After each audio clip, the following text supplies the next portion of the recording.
When it comes to measurement, it's very, very easy to say a word, the base of the knee, crease of the wrist. What I'm going to go through is I'm going to go in and show you what the base of the knee is or the crease of the wrist, a little impromptu application here. When we are looking for adjustments of, let's say, knee heights for transfer benches, for transport chairs, anything where you're going to be sitting down, our measurement is going to be in reference from the ground to the base of the knee. The base of the knee is right on top of the calf. When you see the calf start to slope in towards the knee, that's where you measure.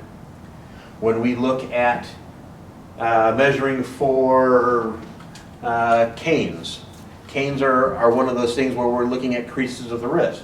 Well, the crease of the wrist is right here. When you look at the wrist, that wrist bend, you can see the crease. When we're talking axillas for an axillary crutch, we're actually talking about right to the base of that axial muscle.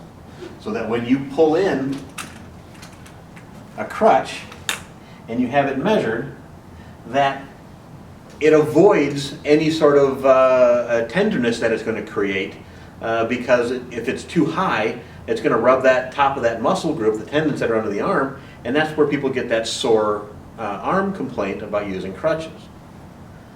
When we use forearm crutches because it has the 2 points of measurement, the reference is going to be a variable between the elbow and the wrist of about 1/3 of an inch, right about where this cuff is, and the hand grip is going to be at that crease of the wrist kind of deal again. So that when we have the crutch being used, that it supports the body orthopedically. That's the whole point of the device. When it's properly fit, it makes for a better all-around experience using the equipment. Even though the reason why you're needing it isn't necessarily a good thing, the fact that you have something that provides that support always is. I hope that helped. Please, if you have any questions, feel free to call the contact the help desk. Thanks. Have a good day.